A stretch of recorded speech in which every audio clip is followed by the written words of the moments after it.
Updates from yesterday. I only brought you one update, the first one from yesterday, but I'm going to try to keep you abreast on everything that's going on. We're going to discuss the names of the victims thus far that have perished in these wildfires.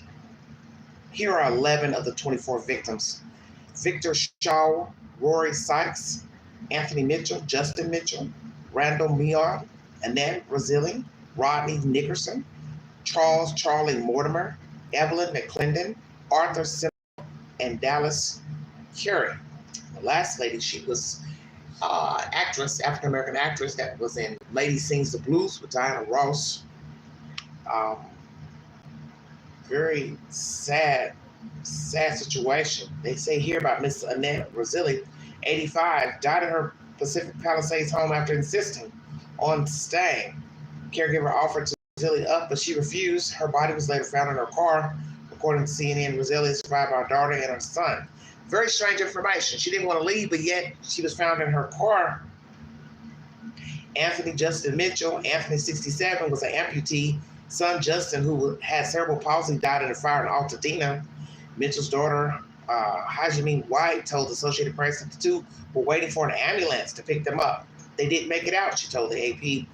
White said authorities told Mitchell was found by the side of his son's bed, AP reported.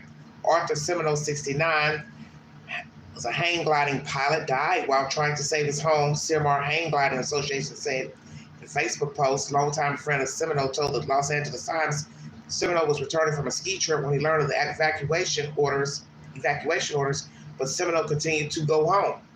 Dawson Curry, 95, died at her home after her family was uncertain of whether she was alive or not, a family member said on Facebook. Her granddaughter, Dawson Kelly, dropped Curry off at home on Tuesday, January 7th, and didn't think the fire would become as big as it did. She told ABC7 Curry returned to her grandmother's home the next morning, ABC7 reported, but was told by police in the neighborhood that her property burned down. Now, as I told people, as I said on an article, I have a problem with this because this is the same story we keep hearing. I'm asking the person to leave. They don't want to leave. Yet they're elderly people. So it's like you can't make them go. I understand you're not supposed to force a person to do anything, but we're talking about life or death. Then we got people who are seeing the smoke, the flames, yet they don't want to leave. They're trying to put the fire out. They don't want to leave. It's all the same stories. Or I didn't think it was going to happen in my house. But at some point, you have to smell smoke. Now, it happens during your sleep. That's totally different. You don't have any control if you go to bed and the fire roars up to your home. But I believe some of these people saw and were engulfed in it, smelled it, and decided to stay. Charlie Mortimer, 84, died in a hospital of a heart attack after inhaling smoke and contracting thermal burns from the fire, says Los Angeles County Medical Examiner. His daughter, Meredith Mortimer, told CBS that her father truly lived life to his fullest. World traveler, sun worshiper, avid sports fan. She said he will be remembered as a man with a quick wit, brilliant mind, and love for his family. Infectious smile, never-ending sense of humor. Will be greatly missed by friends and family all over the world. Evelyn McClendon died at her home due to the Eaton fire. Her brother, Zare Calvin, was evacuating his baby and the elderly mother when he got separated from her sister who lived next door. Everybody's yelling, "Get out." I'm thinking that she's getting out, Calvin told 60 Minutes. And the next day after the storm, I come back and her car's still there. So at that point in my brain, my soul is shaking. He and his cousin found McClendon's remains in the rubble. Feel free to go to my community page to check out that content. The African-American man who lost his house and his sister's house was right next door. Randall Mead, 55, died at his home in Malibu. Mead's friend John Hughes told CBS News he last spoke with Mead on FaceTime Wednesday. He said Mead said he was going in his kitchen to save his cat, and that's last time they said anything to each other. "Oh, I love you, brothers," last conversation they had. Mead was later seen by others with his hose at his house. Hughes said Mead was not currently employed due to health issues, but worked at every restaurant up and down the PCH. Hughes described Randall as the king of Malibu, an icon in the community. Then there's Mr. Rodney Nickerson. I brought you that commentary where the daughter came back. She left him there, and he had a grandson living there, her son, and the grandson got out about 11 o'clock. But the daddy stayed behind with a lantern and they're talking on FaceTime around 9:30, but the grandson leaves around 11, leaves the granddaddy behind. It's crazy. He dies, African-American male, 82, Rodney Nickerson. He died in the Eaton fire. Kamiko Nickerson said that he wanted to stay in his longtime home in Altadena, which he purchased in 1968 for $5. That was the last thing he verbally said to me was, "I'll be here tomorrow." She said, "My son tried to get him to leave, my neighbors and myself. He said he'll be fine." Then there's Rory Sykes, 32-year-old former child actor. He died in the Palisades fire. His mother, Shelley Sykes, TV production entrepreneur, said on social media Sykes appeared in the 1990s British television show Kitty Capers. Sykes said she tried to save her son, who insisted on staying home. Sykes said on social media that she and her son lived on a 17-acre estate in Malibu. He had cerebral palsy and was blind and had difficulty walking. Wow, that's deep. So my understanding is that she went for help to try to get someone to aid her in the fire. And when they got back to the house and the cottage were both engulfed in flames, and he property in the cottage. Then there's Victor Shaw, 66, died in the Eaton fire, holding a hose after a fire ravaged his neighborhood. His sister Sherry saw. She said, "I'll miss talking to him, joking, traveling with him. I'll just miss him to death." She said, "I just hate that he had to go out like that." Most of the stories are very similar of the people who have passed away. They either stayed behind, wouldn't leave, or were trying to put out a fire, got caught up trying to leave. All the stories are similar. And, some people, want to argue back and forth about nobody knew the fire was going to happen. These people live in California. They know the drill. You know the drill. I've done a lot of research last night. Some of these fires are 40 miles, 50 miles out from this fire over here.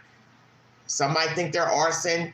They're doing investigations to see. But my thing is this. Once you see it, you smell it, there's no need in hanging around. Nobody needs to tell you to get out. You see the fire, you smell the fire, you smell the smoke.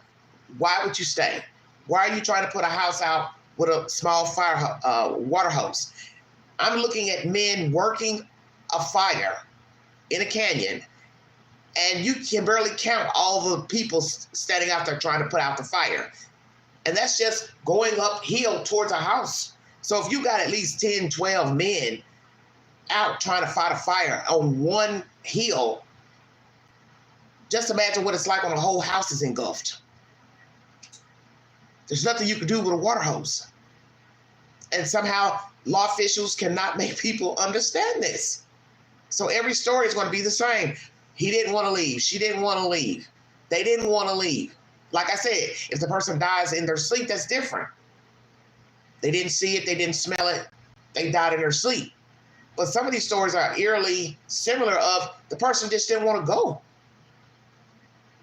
So one person can argue, oh, well, the older man didn't want to go because he's lived his life, blah, blah, blah. That's how he wanted to die. So you're basically saying the other people that are 20, 30, 40, 50, they wanted to die in the fire too. But then the flip side is that's the sentiment you're sending to the universe. You don't want to leave. 9 arrests, 1 arson, break-ins, burglary days ago, $200,000 stolen from 2 homes. These men will be facing charges. 6 years apiece for each home break-in. That is the issue at hand right now. People breaking into houses, making a way into the neighborhoods. I watched one interview where a man and his wife, they were elderly. They snuck up to their house in the Palisades. So then you have to ask yourself, well, how did they get up there to sneak in to see if their house was still standing, which it wasn't. So this is what's going to happen now. People sneaking in the neighborhoods to rob people. Luckily, those 2 guys, they were caught. I believe it was 3 of them. We're going to get to that information right here. Welcome to the Vault XL. Like, share, subscribe, drop your comments below this video. Take the polls on my community page. Follow the Queen on the Newsbreak app. If you'd like to donate to this great network, $McAndrew 129 Cash App. Stickers and chats are welcome to the live stream. Let's see what they're talking about out in California. Good afternoon. It's just after 2 p.m. and we are coming on the air as LA District Attorney Nathan Hoffman announces charges against a group of people for looting as wildfires continue to burn in Southern California. Let's listen in.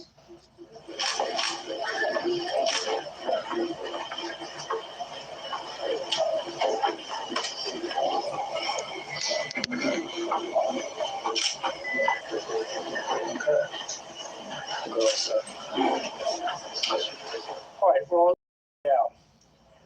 So, as we've said before, with the firefighters literally putting their lives on the line to save people's lives, their homes and their properties and their businesses, with law enforcement working 24 hours to keep us safe and secure during these tragic times, with over 200,000 Angelenos cooperating with evacuation orders in order to make sure that they get out of harm's way, but allow firefighters and first responders and law enforcement to do their business. There have been certain people that we have given a warning to because we anticipated that this was going to happen. And these are the criminals. These are the people who are seeking to exploit this tragedy for their own benefit. These are people who have engaged in looting, arson. We've also investigated price gouging. We'll be investigating internet scams and the like. Today, we're here to announce that the promise that we made when we started this, that these criminals would be arrested, they would be prosecuted, and they will be maximally punished, is a promise we are keeping. As we announced today, the charges being filed on 10 different individuals, 9 of them for looting in both the Palisades and the Eden fires, and 1 for arson. And arson, by the way, not connected with the origination of the major fires, but an arson that occurred in Azusa. These felony charges are the result of a multi-agency collaboration that has been nothing short of incredibly impressive to be able to bring these charges this quickly. This collaboration includes the Los Angeles County Sheriff's Department, the Los Angeles Police Department, the Los Angeles County Fire Arson Unit, the U.S. Attorney's Office, the Federal Bureau of Investigation, the Bureau of Alcohol, Tobacco, Firearms, and Explosives, the ATF, Los Angeles City Attorney's Office, and all our related cities that you'll hear about that have done incredible work under enormously stressful times in order to bring these culprits to justice. I'll go through the various charges that have been filed to date. The first set of charges. It's well known that. What a mess. 9 arrests, 1 for arson in Azusa, $200,000 in valuables, men apprehended. We also get information about 1 who's dressed as a fireman apprehended. Also, inmates are fighting fires. How do you all feel about that? Young man who once was incarcerated started a foundation to help get men skills. We also have Kim Kardashian asking the governor to pay these incarcerated men more than $1 an hour to fight the fires. We also got to ask how much are the other people making that are coming in from other jurisdictions such as Oregon, Nevada, Washington. What is their pay? Some of these firemen, such as the wildlife firemen, they don't even get benefits or anything. It's this really dire situation. 3 individuals, Martrell Peoples, Damari Bell, and Travin Coleman. What 2 of these individuals did is on the night of both January 8th and the early morning hours of January 9th, they went ahead and committed first-degree residential burglary and looting during an emergency and evacuation situation in a house in Mandeville Canyon. They have been charged with first-degree residential burglary. They've been charged with looting. They've been charged with grand theft. They stole over $200,000, as been alleged by the charging documents. And by the way, with respect to the charges I'm going to announce, please know this. The charges themselves are not evidence. Everyone that I'm going to describe today is presumed guilty until and unless they are proven their guilt is proven by the government beyond a reasonable doubt. Presumed innocent. Excuse me, presumed innocent. Thank you for the change. Presumed innocent until and unless their guilt is proven beyond a reasonable doubt. So back with Mr. Peoples and Mr. Bell. They went ahead and committed these crimes. And when they committed these crimes, as you're going to see on this TV screen right here to my left, it was caught on a Ring camera. You can play that as we're speaking.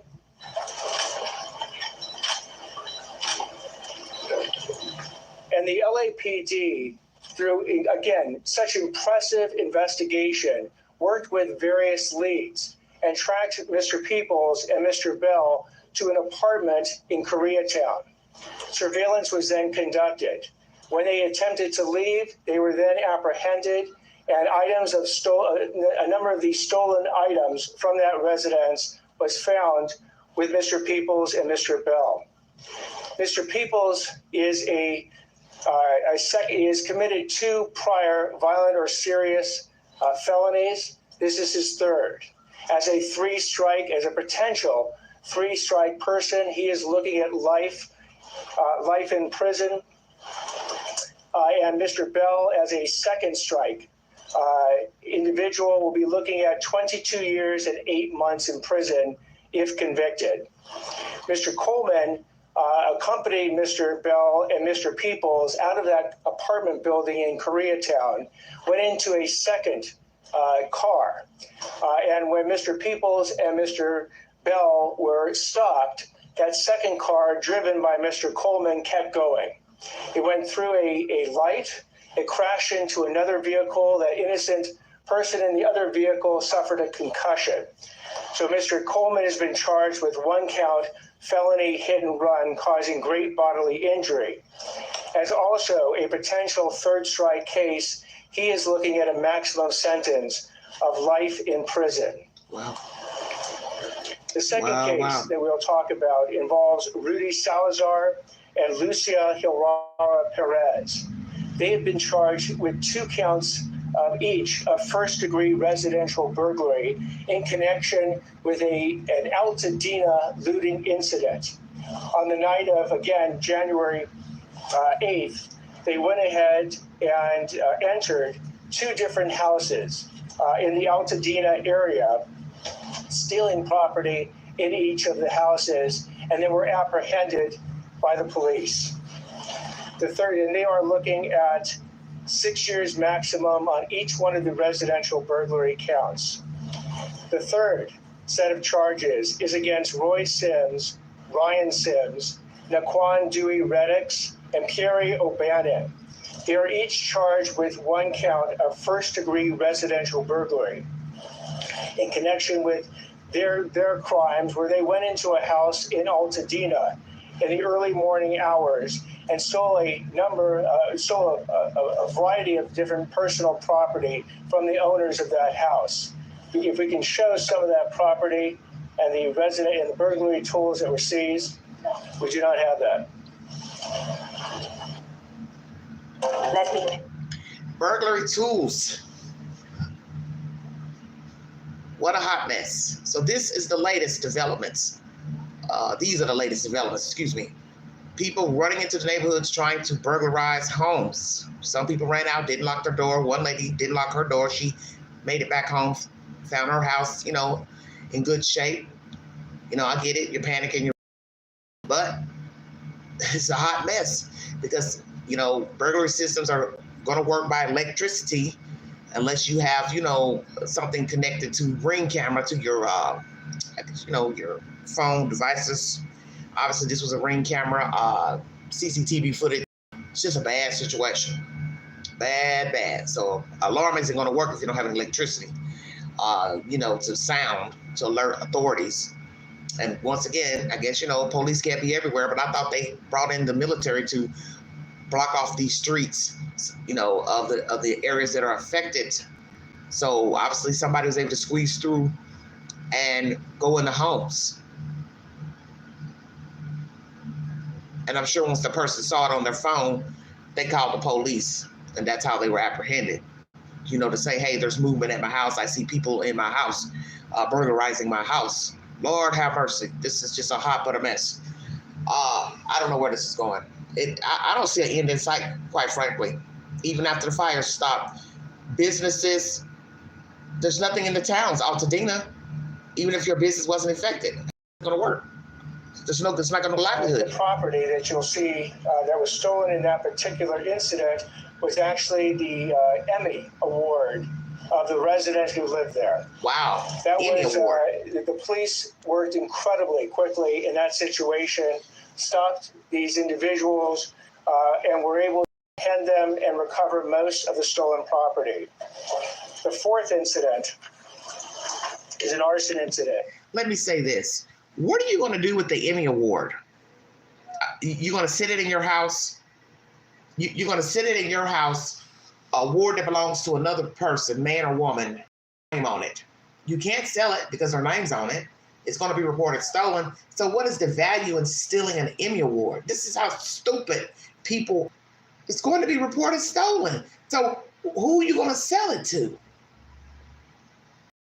Just to look at and say, oh yeah, I burglarized that house. You know, like a serial killer's trophy. Oh, I broke into that house. This is something I got out of this lady's house, this guy's house. This is just ridiculous. Just ignorant. In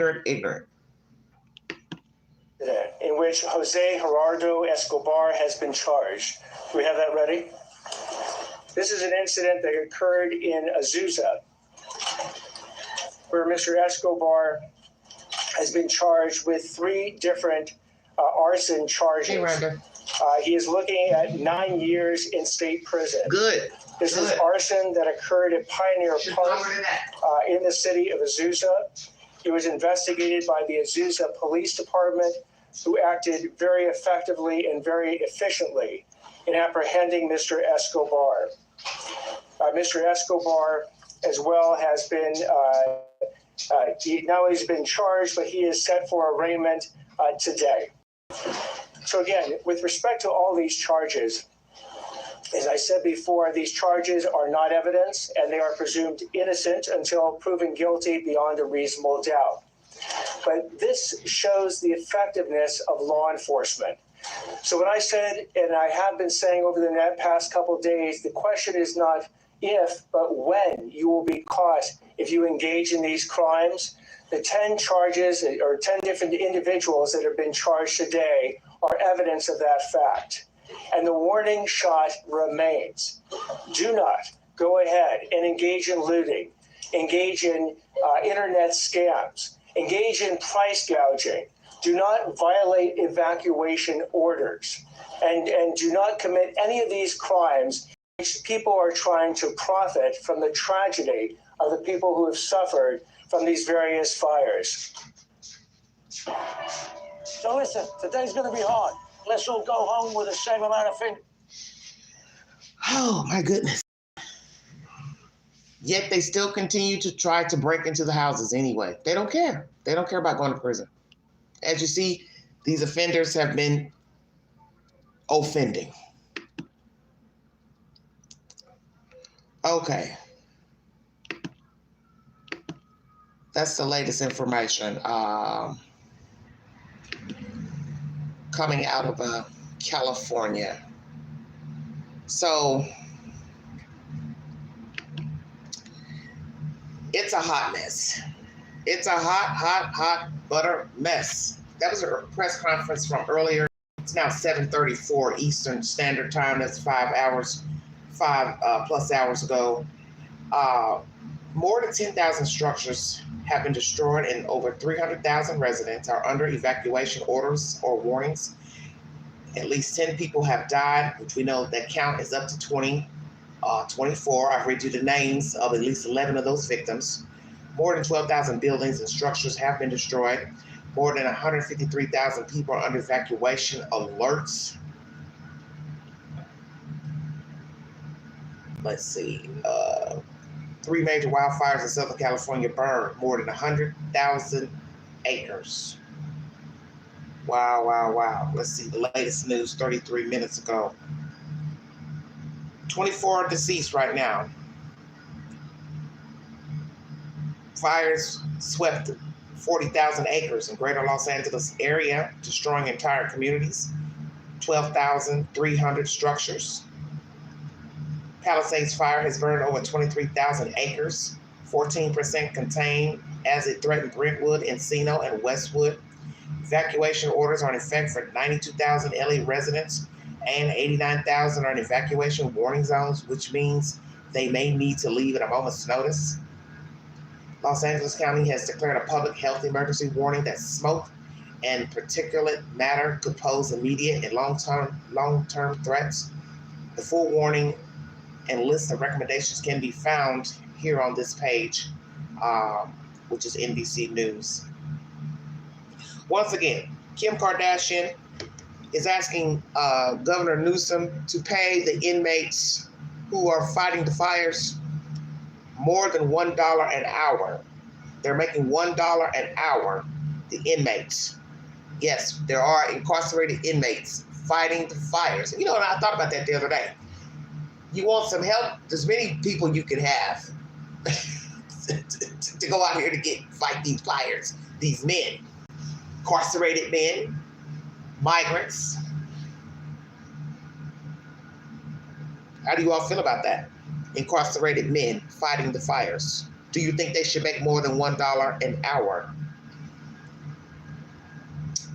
That plane that came from Canada, it is now been repaired. It will be up in the air tomorrow.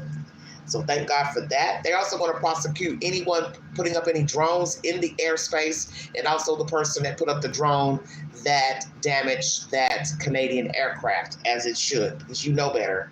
You know you should not be flying anything in the air. There is fire, it's smoke in the air and embers. Why would you want to fly a drone up in the air so you can see what's going on? You know, make it make sense. Just make it make sense. So now it says 10 people have been arrested on allegations related to looting and other crimes in the wake of the deadly fires. People are trying to profit from the tragedy of the people who suffered these various fires. DA Nathan Hodgman said at afternoon news conference, which is the gentleman in the back. Officials said that overnight Saturday, a person wearing firefighter gear in the Palisades fire was arrested, although police would not elaborate on the allegations, citing an ongoing investigation. But we now know he was pretending to be a fireman, had on fire gear and everything. Just crazy nonsense. 2 hours ago, brush fire around 3 to 4 acres has broken out north of San Diego, south of Marine Corps Air Station, Miramar. The fire is in light fuels with a moderate rate of spread. Incident Command said it was reported around 2:22 p.m. The wind is favorable and no structures are threatened, the fire department said on a website about the incident. Just giving you a backlog from hours ago pertaining to the status of the fires. It says sources said potential lines of inquiry involve fireworks or unauthorized individuals camping in the area, which is parkland, also frequented by hikers. Oh, that's great. Stressing that it is still early in the investigation, the sources cautioned that some key investigators had yet to visit the point of origin and that no conclusions have been reached, no possibilities have been ruled out, including accidental or intentional ignitions. So what do you all think? Do you think some of these fires have been set, or do you think it all started with the wind on Tuesday and then you just had that one guy with the blowtorch trying to ignite a garbage can or so ever? See, you've got to have proof that someone or more set these fires. We will see. Nearly a week after the deadly fires in Southern California began, the causes of the fires, Palisades, Eden, Hearst, Kennett, Hollywood Hills, remain designated as under investigation officially. Investigations can take weeks or months. The inquiry into the 2023 Maui fires, for example, took nearly a year.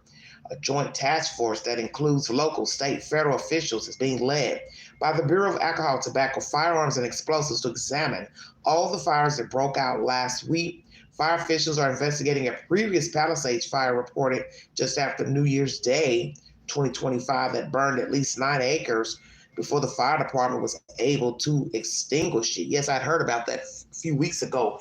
They had a fire. So now you had a fire about 5 weeks ago or so, and then here comes these fires. Luckily, they were able to put out that original fire from weeks ago. What a hot mess. 4:44 p.m. Most schools in the Los Angeles area have reopened today. Los Angeles County Superintendent of Schools Deborah Dorado said the number one priority in reopening schools was to make sure that they are safe for students and staff. We know that students need to be in school. We learned that from the pandemic. We want students back. We want to minimize loss of instruction. They're also concerned about the children's mental health and well-being. It's also a priority in reopening the schools. Many students have been evacuated. Many have lost their homes or have family members who have, Eduardo said. So we've been providing information on trauma to all of our teachers, helping them to prepare on how to answer questions and speak to children who have experienced the fire directly or simply from hearing all about the fires. So it also told, it's a warning to the public. Federal Emergency Management Agency wants everyone to keep their eyes open for fraud, noting that scam artists often take advantage of disaster survivors. Agency posted notice to its social media with a link, information on relief scams. Among the red flags is listed. FEMA reminded people its housing inspectors should already have registration numbers on file and have a government issue ID with them at all times. Don't trust anyone who asks for money. The agency said DHS, FEMA, SBA, and other federal agencies will never charge applicants for disaster assistance for help in filling out applications. So feel free to go to the FEMA website to get information on fraud and scams. That's the latest. So it is just absolutely crazy what is going on out there in California. And watching the content today, seeing little fires brewing on the hill, getting closer to a house, it was very scary watching. Very scary.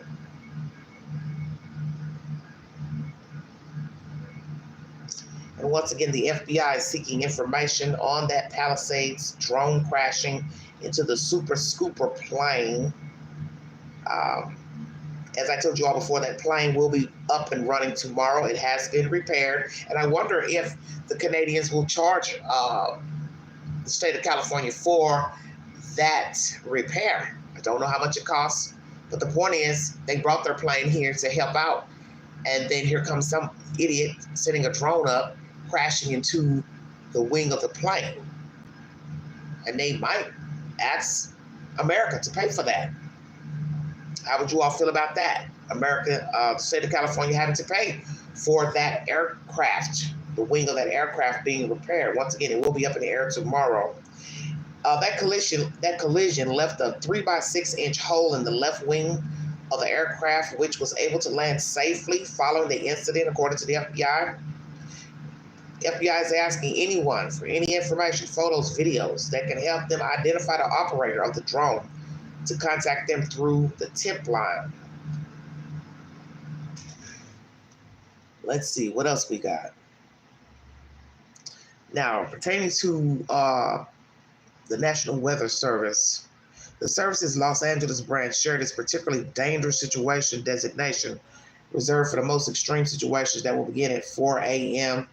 tomorrow morning. In other words, this setup is about as bad as it gets. Stay aware of your surroundings, the branch said. Be prepared to evacuate. Avoid anything that can spark a fire. Okay? And that's what some people just can't seem to understand about trying to go back to their homes. They have open power lines falling, power lines tangled up in poles, wood. They're on the ground. There are open gas lines. You do not want to go back to your house, whether your house is still standing or not. You don't want to go back there because of the potential dangers in the neighborhood. And I don't know how anyone can make other people understand that you don't want to go back Also, the water, it's not safe to drink. They're also talking about the water, it's not safe to drink. So you're basically talking about going back into no man's land. Someone had made a comment about that in the comment section the other day during a video, that even if your house is standing, there's nothing in your neighborhood, there's nothing to look at but burnt, charred structures. And I don't think many people are thinking about that either. You're going to go back to nothing. Even if your house is standing, you don't know when you're going to get water, when you're going to get power. You're going to be looking at charred structures, smelling smoke. God forbid some of that ash has made it inside your house. Now you got to clean that up. The air is polluted. You still got to go out, shop. Where are you going to shop? Nothing's open. Don't know when something's going to open. And businesses, that's another thing. Even if the businesses weren't affected or harmed or burned down, there's nobody to patronize. So see, it's a ripple effect. It's a ripple effect. You know, with COVID, it was just this disease running around, floating around in the air, and they told us to stay in. But structures and things were open, but they were told not to be open because of, you know, the COVID virus. This situation is worse. You have buildings, structures, homes burnt down, toxic air, possible toxic particles in the water. So there's no livelihood, whether a structure is not burned. So you're going to be living in a place with nothing going on. No schools open, no library, no government, no nothing. No nothing. No grocery stores, no gas, no nothing. So people don't really think about that when they say, well, I want to go back home, I want to go back home. You're going to go back to nothing. You can go back in that cocoon, but there'll be nothing around you of value. You'll have to go out of your area for basic necessities. You'll have to drive God knows how many miles just to go get groceries, food, ice cream, whatever. Come back, cocoon back in that shell. I don't think people are thinking about that, because this is what happens in tragedy. People don't think. They're just thinking about their things. They're thinking about their jewelry, their car, their pictures. You know, you're thinking about that, the house, but you're not thinking about what comes along, the ramifications of a disaster. The livelihood is gone. Fortunately, some of us are alive and well, and we're in our structures, you know, in the different parts of the states, different parts of California, but the region where you all are, it's null and void at the current moment. And I don't think they are coming to that realization for some reason. Some people may say it's shock, but I don't think, as I said, they're not going to really grasp it until they get back to the house and realize it's not what you think. And we don't know how long it's going to be before things will get turned back on, such as, you know, electricity. And also some people out there, I believe it's Altadena, or one of the areas, they're suing the electric company because they believe the utility pole sparked a fire. And it's like, but you know that comes with the fire. Things burn up in a fire. Things collapse in a fire. So how is suing the electric company going to help? It's not like the pole, you know, has a mind to say, yeah, I want to catch fire. I want to hang around here and burn up and cause, you know, power outages and ignite other homes and structures. The fire doesn't care where it goes. It doesn't care what it touches. A lot of craziness going on. And I suspect there to be more shenanigans.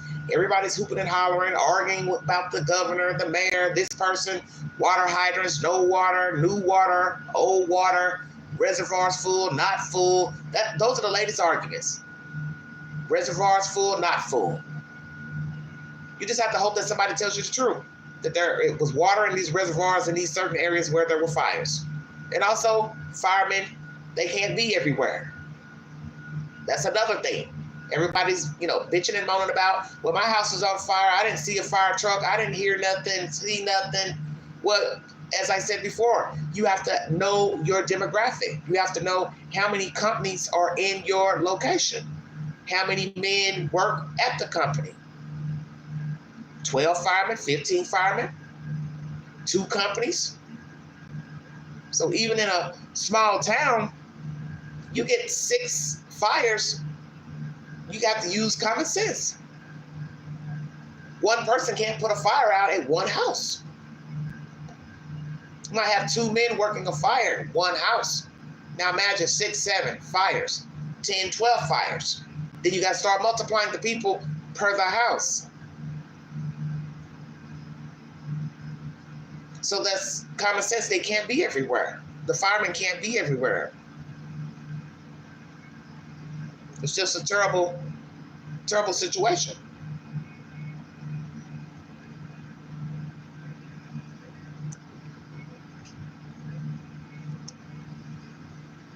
Prayers to LA County, also Los Angeles, praying that the fires do not spread to LA because, Lord have mercy.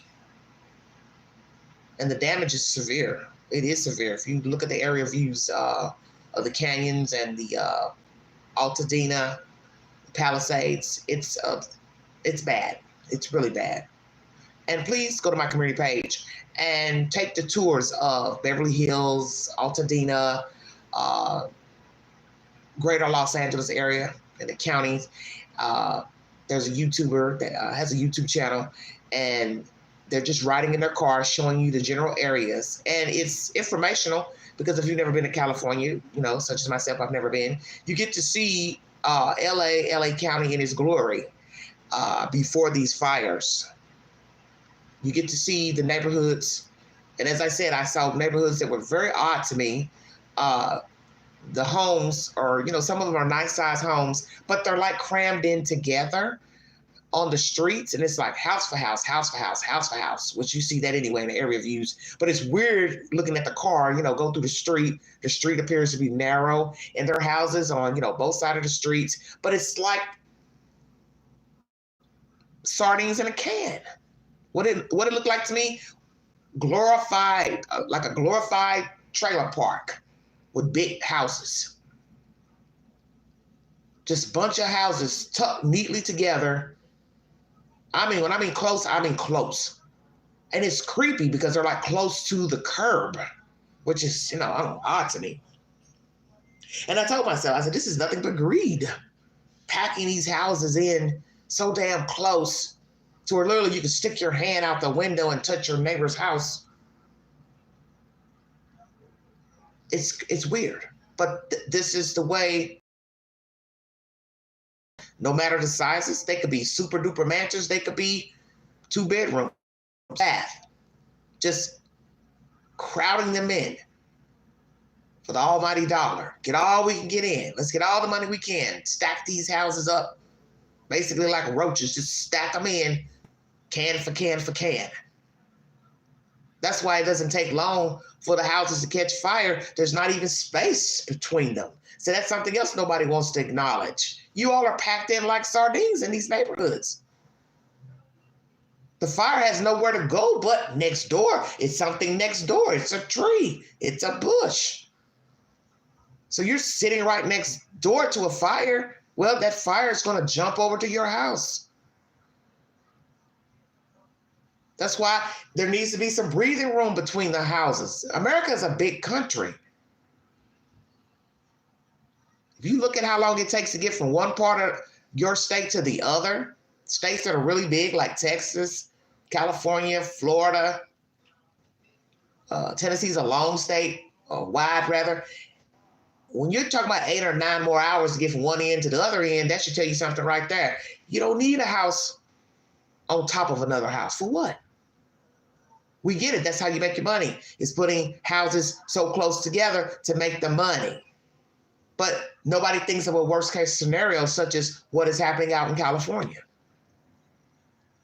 Yes, I noticed that. That's why I want everybody to take the tour of the Palisades, of the video.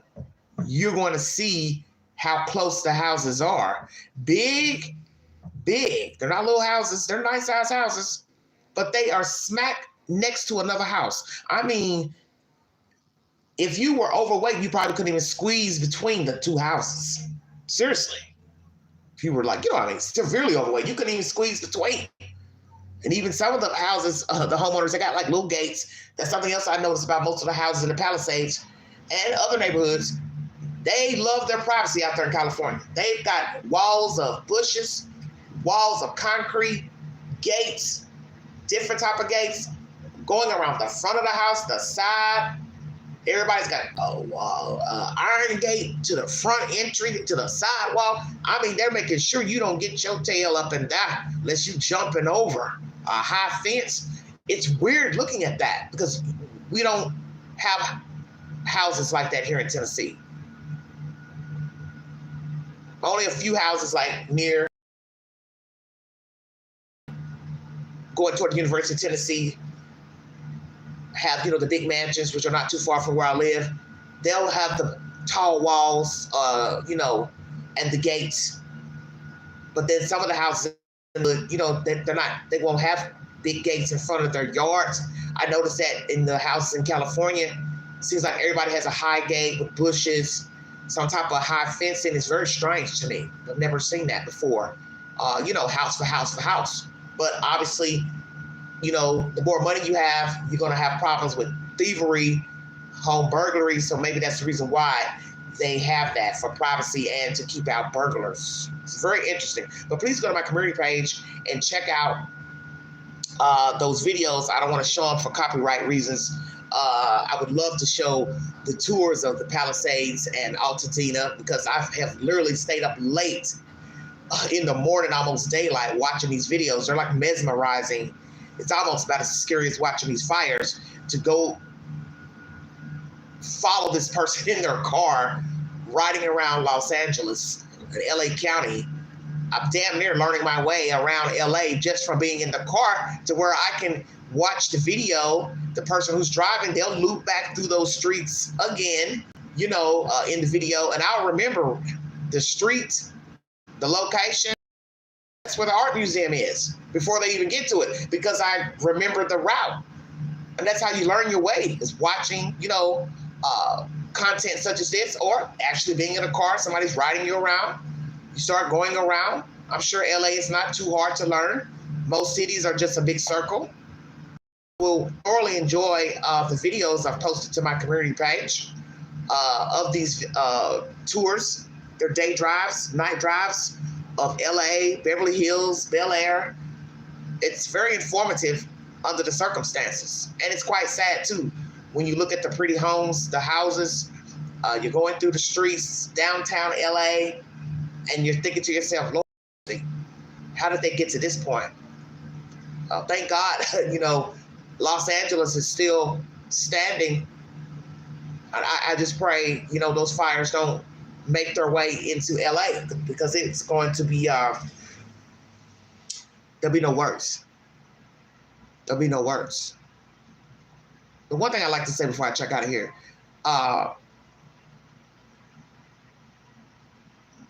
looking at one of the tours, the day drives of Skid Row, was depressing to me. And I've seen, you know, content pertaining to Skid Row.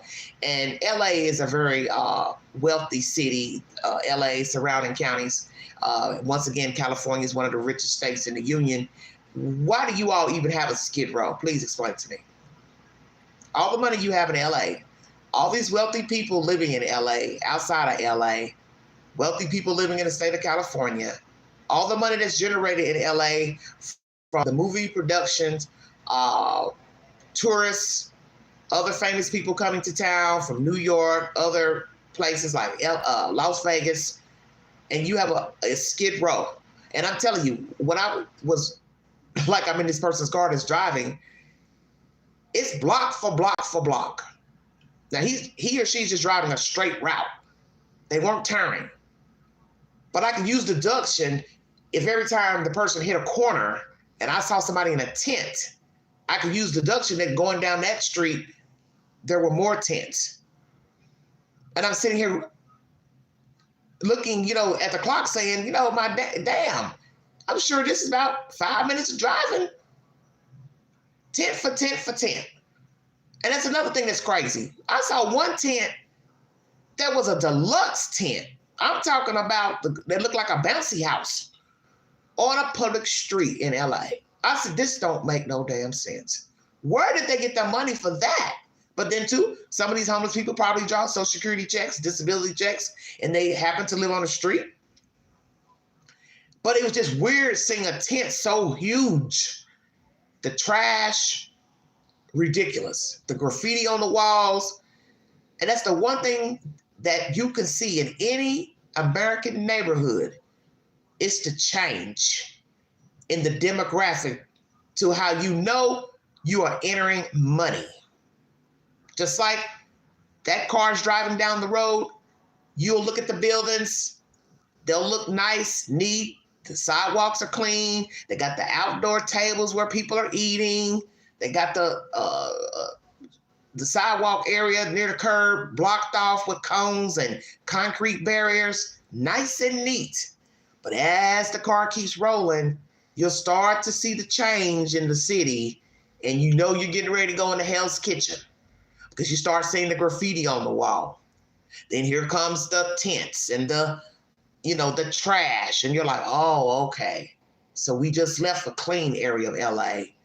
Now it's dirty. Make it make sense. Keep driving over the bridge. We're going over 6th Street. Now things are starting to look different. This is crazy to me. How the world changes from one street to the next. Blocks of homeless people, drug addicts, people just wandering around like zombies. Then you go a couple of streets up, the streets are clean.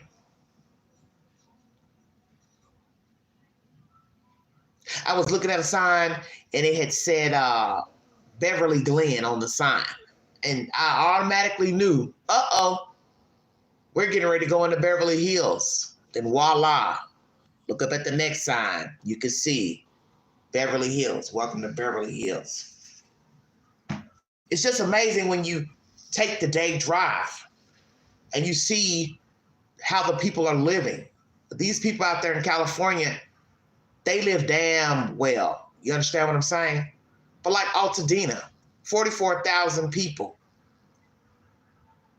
The stats would make you cry to even imagine how much these people are what they're paying to live. So let's talk about that briefly before I go. This place has gone up in smoke. What it costs to live in Altadena. Welcome to the Vault XL, everyone.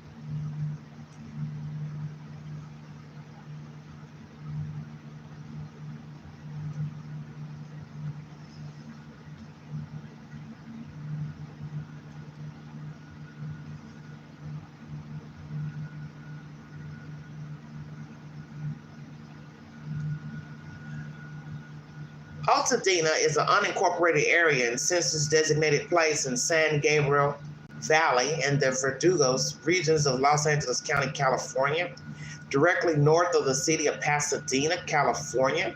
It is approximately 14 miles, 23 kilometers from downtown Los Angeles. The population was 42,777 at the 2010 census, up from 42,610 at 2000. Basically, it's like 44,000 people. You're going to keep getting a different number, Altadena. Predominantly white. In case you're curious.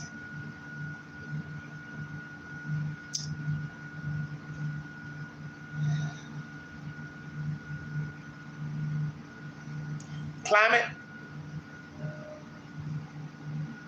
93, month of January, low 34.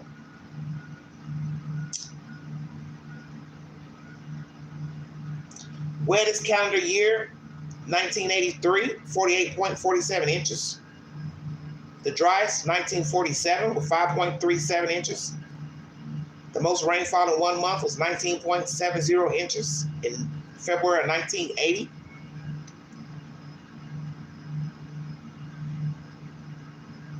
Altadena averages 21.09 inches of rain a year, over 6 inches more than nearby LA due to the orographic effect created by the San Gabriel Mountains. Because of the slope on which the city is built, sewer lines in the city's northern section have been known to overflow significantly. Wow, interesting.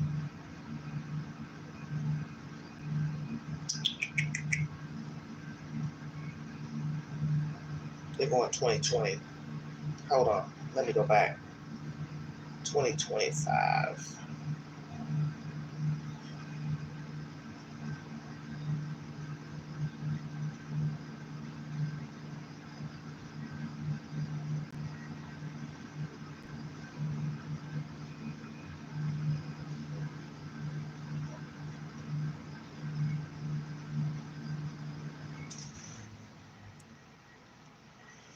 Let's see. You have to put stats. You have to be specific what you write on these computers. Hold on, everybody.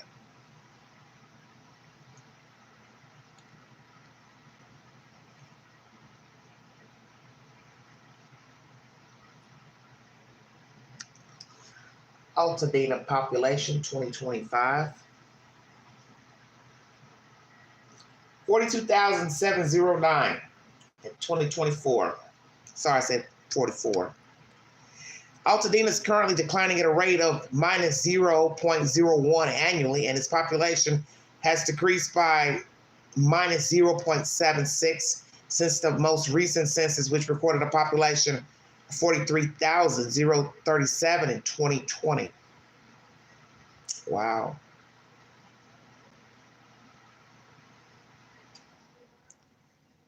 So it's varying, 42,709.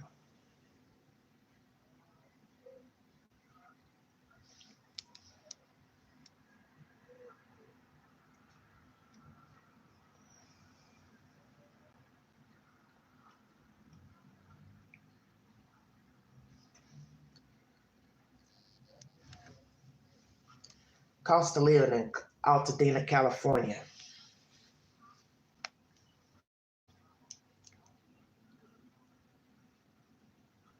$61.7% higher than the U.S. average, for those of you who are curious.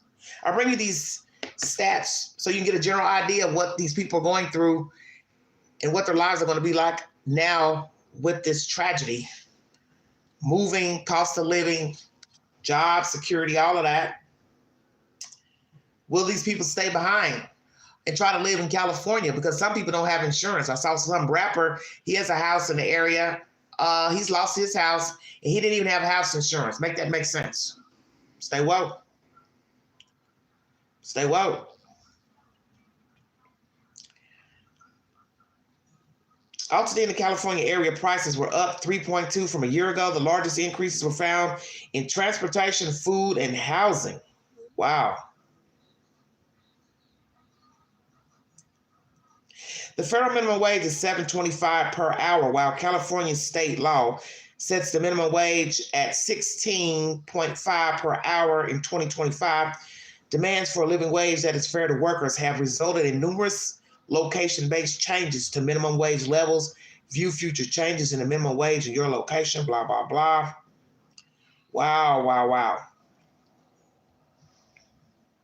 San Francisco plus 86.5. Damn, the highest of all the numbers. Then Washington, D.C. plus 45.2. Miami, Florida, 15.4.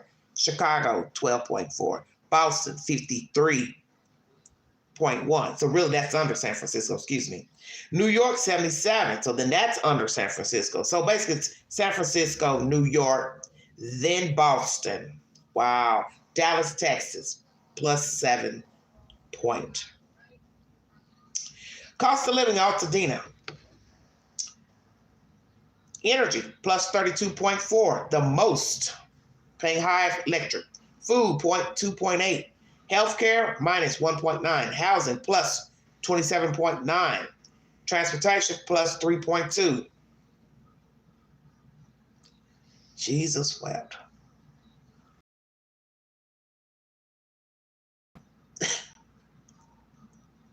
This is crazy to me.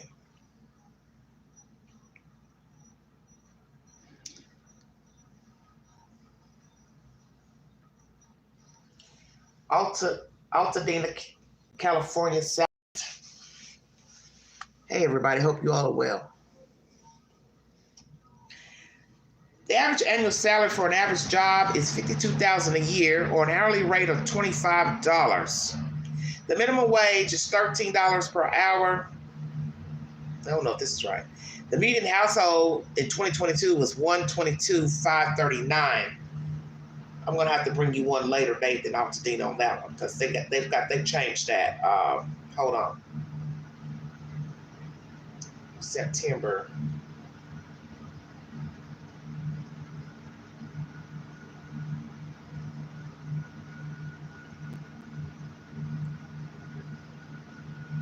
Uh, 2019. I need one later date than that. Sorry.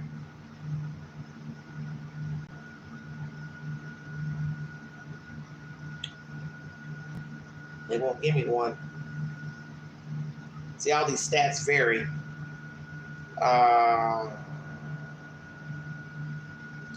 As of September 28, 2024, the average salary was $90,000, okay? $90,000. Let me put the year in there.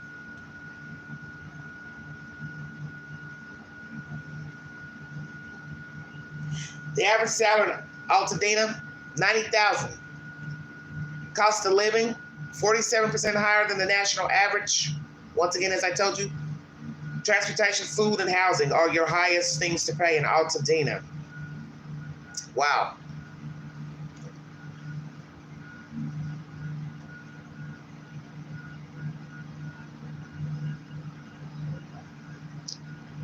Unbelievable.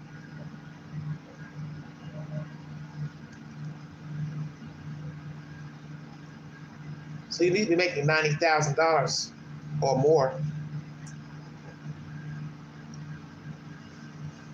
That's the average salary. But yet they say, you know, I looked at the cars when they were taking the day drive. There were a lot of, you know, Mercedes, BMWs parked on the side of the street. There were regular cars like, you know, Nissans, Mazdas. But, you know, those cars do cost a little more now, of course. Wow. Wow, wow, wow. 90,000. The real thing is about like 126,000. 126,000.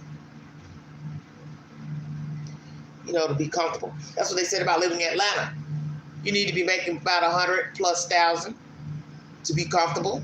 Probably what, about 109, so somewhere in there, to be comfortable in Atlanta, Georgia. And I think we already know that. You can multiply if you're good at math. $18 an hour. You're not going to be comfortable in a place like California without some type of government assistance, government housing, you know, a place that goes by your income. I mean, I'm sure that California has a lot of apartments that go by your income, vouchers. But then just like here in Knoxville, a lot of people work, but the voucher don't cover all of it when you work. You're only probably paying a few dollars. I mean, the voucher only going to cover a few dollars, you know, because pay's going up here. So some people might say, well, they're only covering like $50 of the rent. What's the point? Dealing with the, you know, government with paperwork and all that. But I'll just pay the extra $50 out my pocket. You know, it depends on your interpretation of funds. But this is serious. The average salary, $90,000 a year. Wow, wow, wow. Altadena. That's something.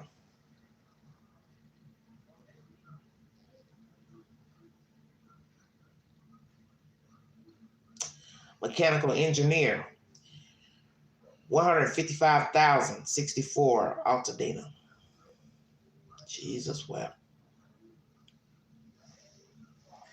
I don't know what these people are going to do.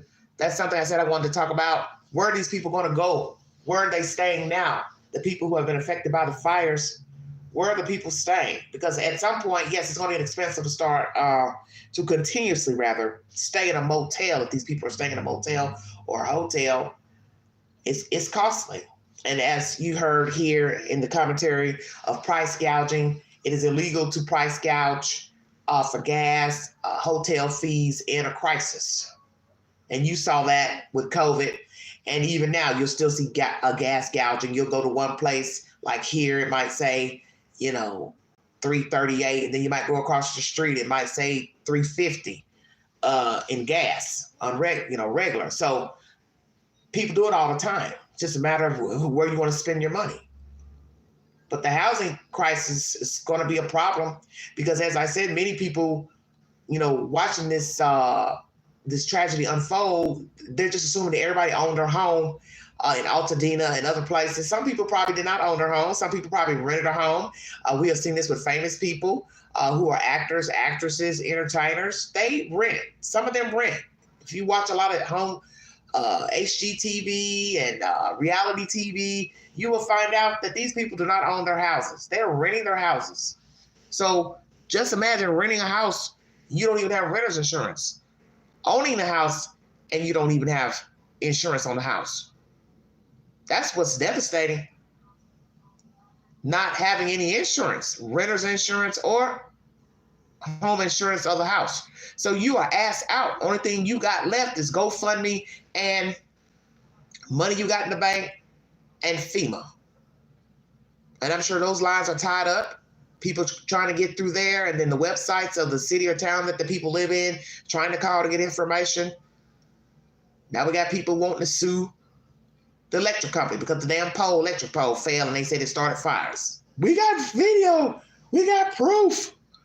The point is, it's a fire. There's devastation. You're gonna sue the town because the utility pole fell? Started a fire? Well, what you have to ask yourself is, in a normal circumstance, would the utility pole just fall over? Probably not. Because I think we all know utility poles just don't fall over. They have to have some type of damage done to them to start even leaning, let alone fall all the way over and cause a fire. I brought content to you pertaining to arrests. About 10 arrests, 1 pretending to be a fireman, burglars, 200,000 in valuables stolen, retrieved. These people will be facing at least 6 years incarceration per burglary. Incarcerated men have been fighting the fires. Also, men have come from Mexico, Oregon, Washington, Nevada, other fire companies. Aircrafts from Canada, one hit by a drone, now repaired. It will go up tomorrow, back in the air. Other areas being affected: Encino, Brentwood. It's bad. Wind still roaring. Can't stop the winds. Serious situation. Serious situation.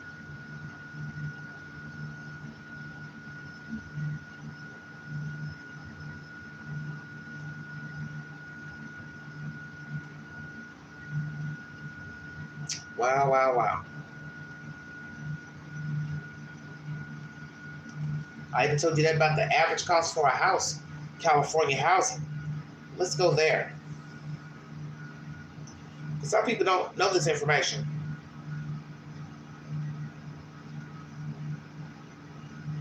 So I guess when we complain about our problems where we live, we can say we don't live in California.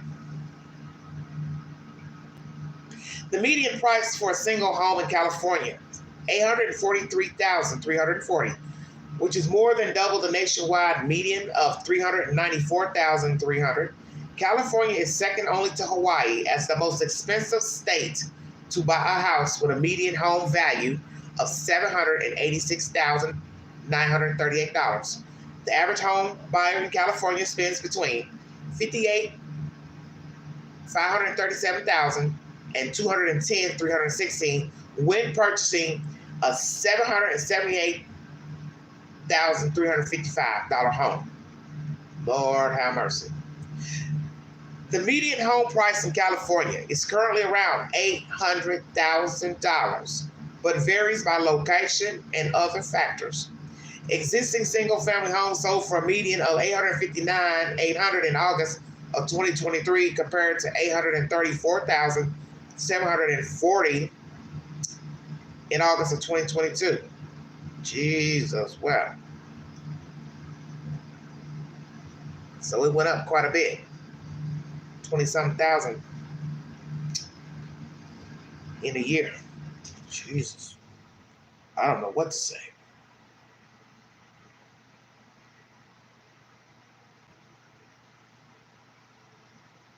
$800,000 for a house.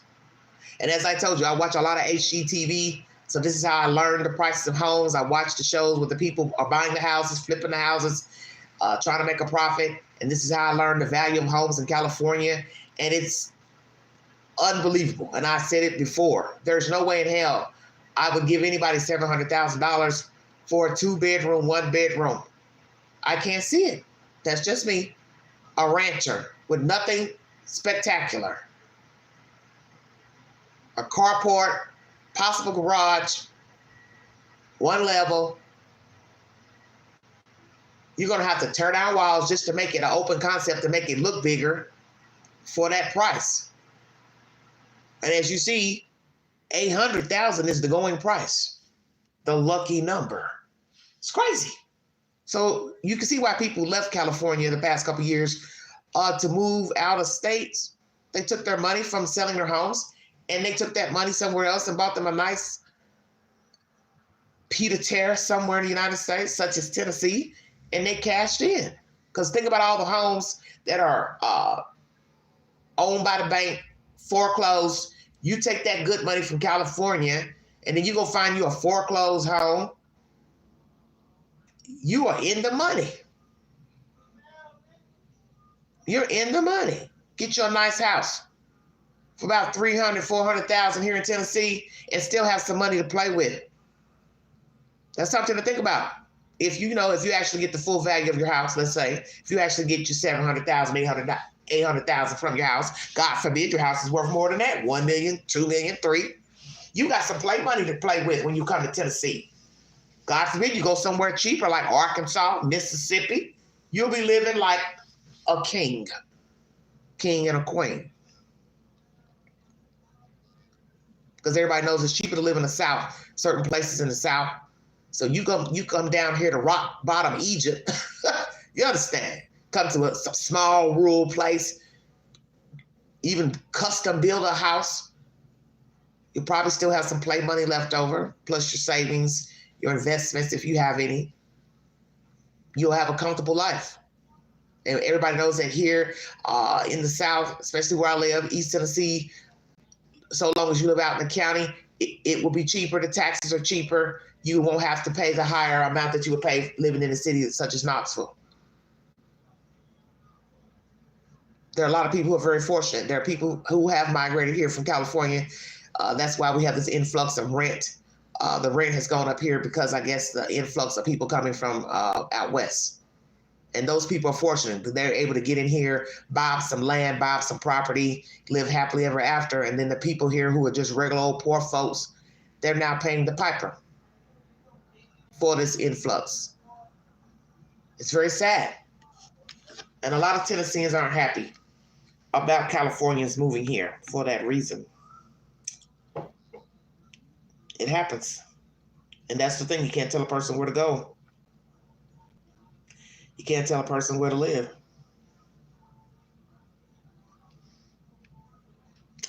Prayers for California.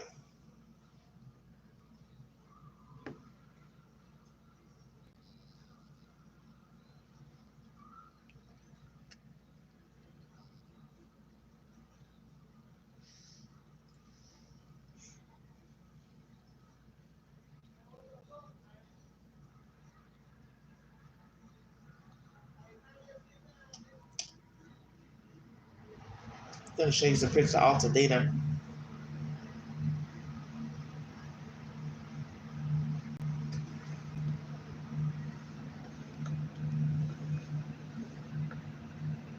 These are pictures of Altadena before.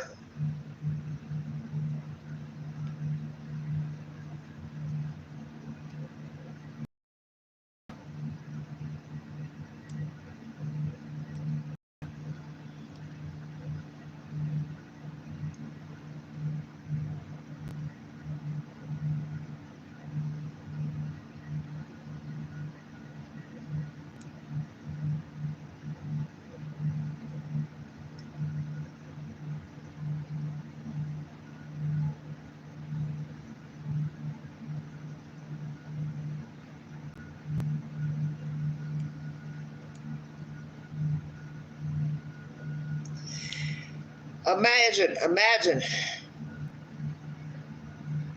what the people's lives were like at one time at Altadena Palisades.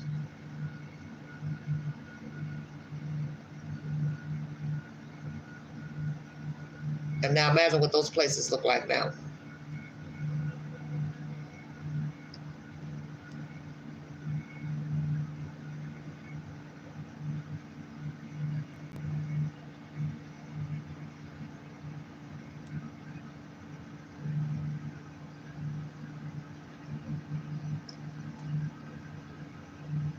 Just imagine all of this gone, all this beauty. Sky just is pretty blue. That's something I noticed in those day drives when I watched the videos, how pretty the sky is. Just that glorious blue.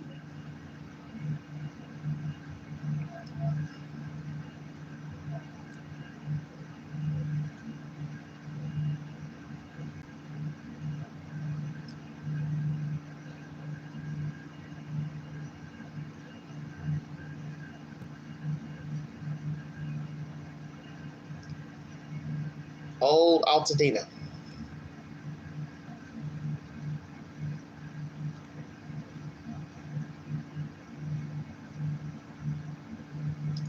Take the drive, everybody.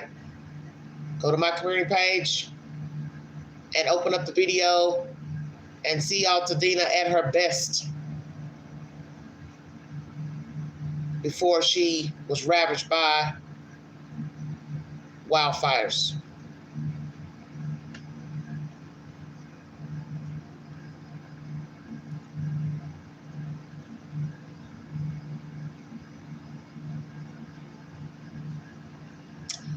Now we'll see the worst of Altadena.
The work that's being done to preserve people's homes. A close up. This is what's going on out there, morning, noon, and night. 18, 22-hour shifts by firemen.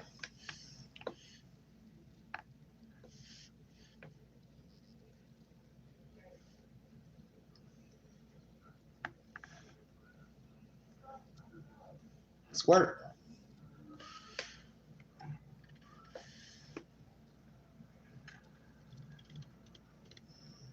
Lord have mercy.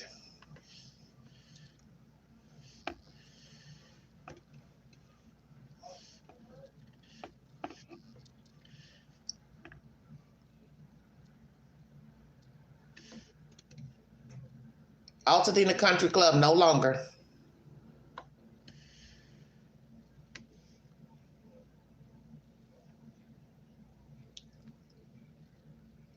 Christmas Tree Lane, a staple in Altadena. They do every year.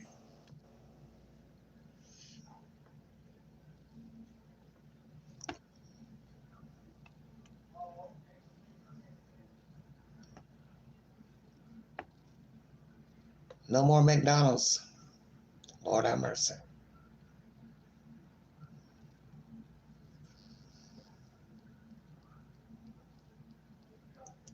Houses just flatten.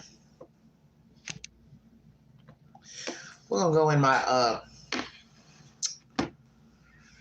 hopefully I get a copyright strike because keep showing any of these contents because Tribune owns a lot of the news stations, so it's a problem showing the footage now on the channel because they don't want you showing the footage. Get a copyright for the footage. But there are certain things I wanted to I did want to show everybody the videos.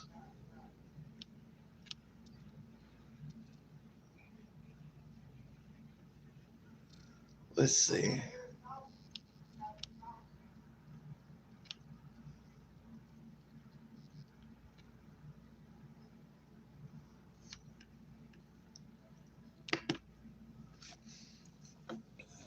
We'll see.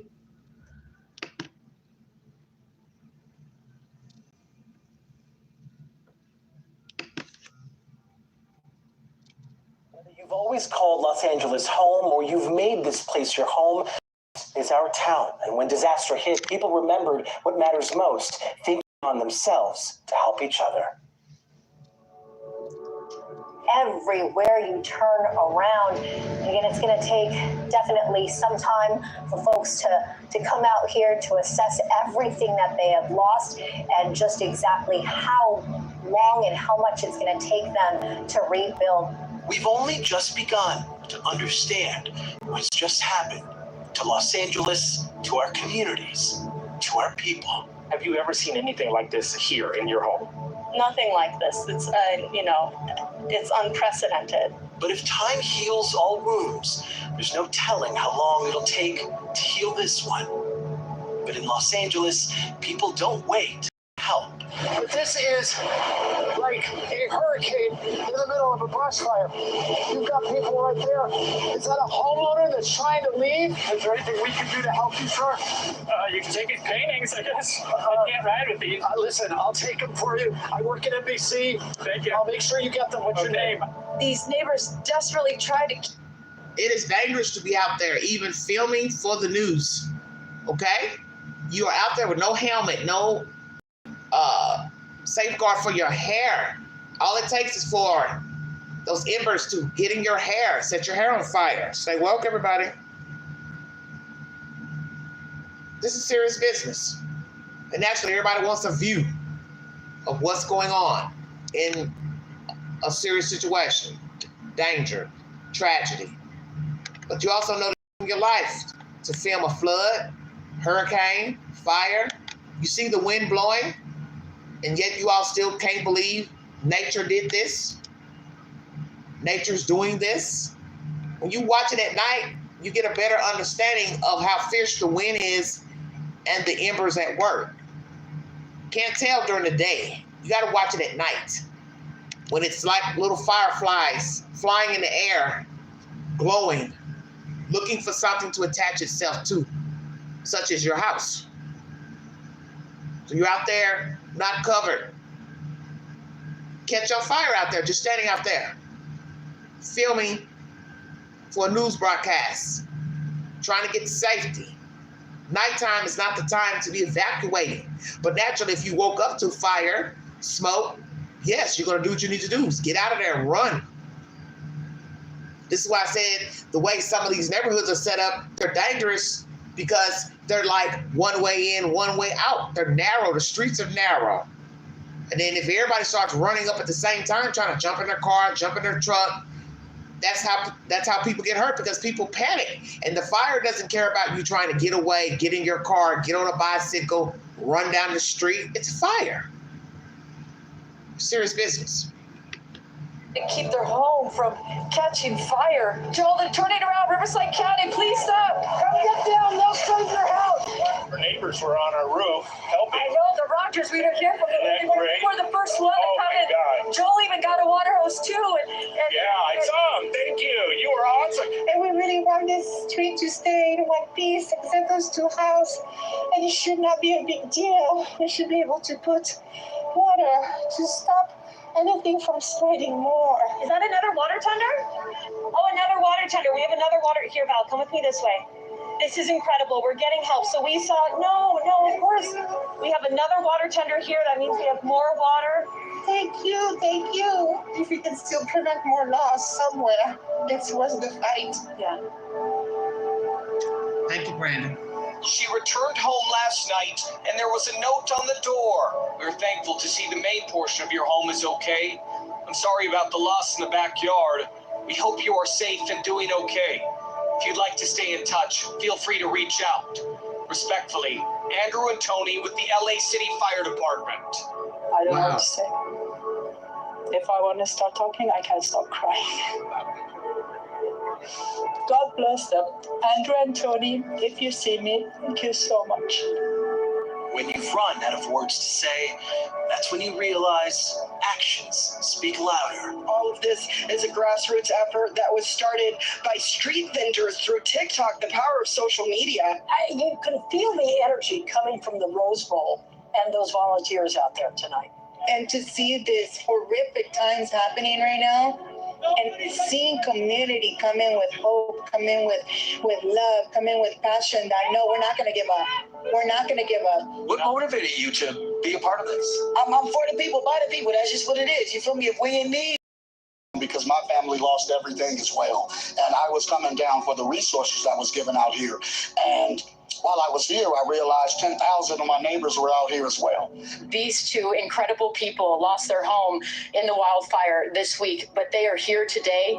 They are helping feed people that have lost just as much as they have. Sometimes we feel alone, we feel isolated, like, oh, no one cares. But then at the end of the day, when tragedy happens, just seeing everybody from all over Corona, San Diego, all over the town, they come and support. Just giving back. That's what Los Angeles is about. It's giving, and you see it in person, and it just takes your breath away. Because this is Los Angeles, and these are the angels.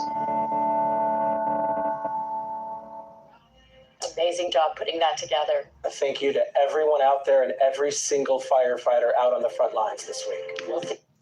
All right, everybody. You'll probably see these stories for some time. This will probably play out many months, years down the road. This content, stories, fatalities, the wreckage, the damage done. But when you look at the area view, I mean, you can't, there's no ignoring what has happened and what is still brewing out there in California. Hopefully the wind will subside sometime Wednesday, after I think 12 o'clock Wednesday afternoon or whatever. But then you have to pray. My goodness, that's a long time. Fires brewing, minute for minute, hour for hour, firefighters trying to put them out.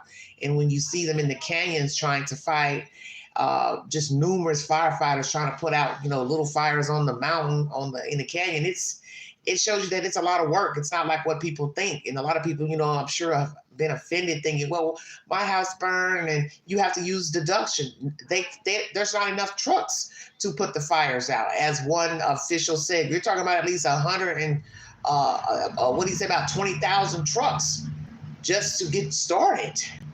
And he says, in no way we have that many, working simultaneously.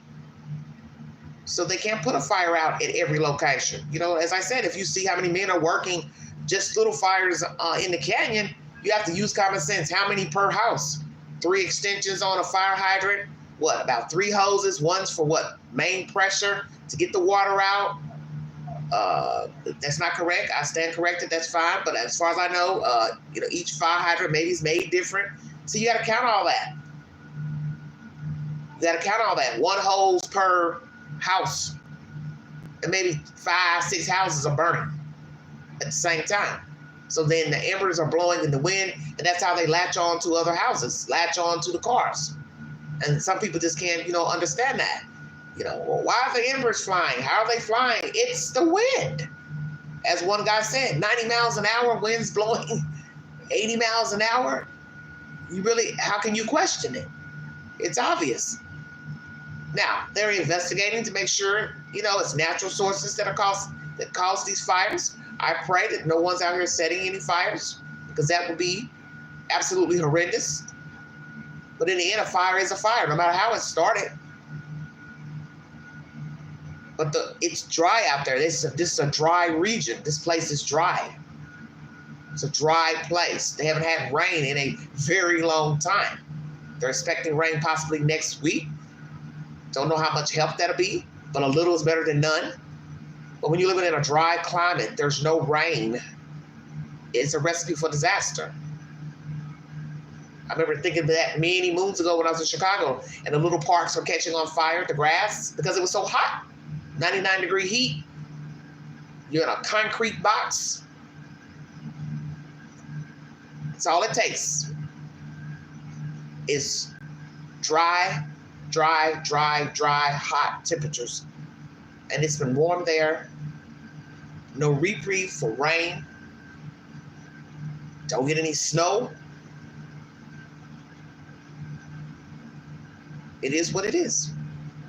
And the sad part is it will happen again. And that's what these people that live in California, especially Southern California, need to think about.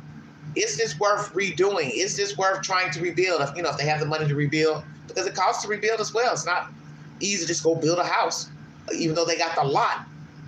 But it still costs, lumber, materials, the time it takes to build a house, making sure you got the right person doing it, the right contractor. They have the right staff. They have people that's really, moving forward to build. You have lazy workers. You hear all the stories when people are building a house or remodeling. You hear all the horror stories. So it's not just easy to just say, well, I got the money, we'll go build a house. You have to make sure you have somebody professional. They know what they're doing. They have the appropriate staff that's going to show up, get the job done, get the house built in a timely fashion. And in the meanwhile, no matter if people rebuild or not, in the meanwhile, where is everyone staying? See, that's something I'm not hearing in any of this content, okay? Where is everyone staying?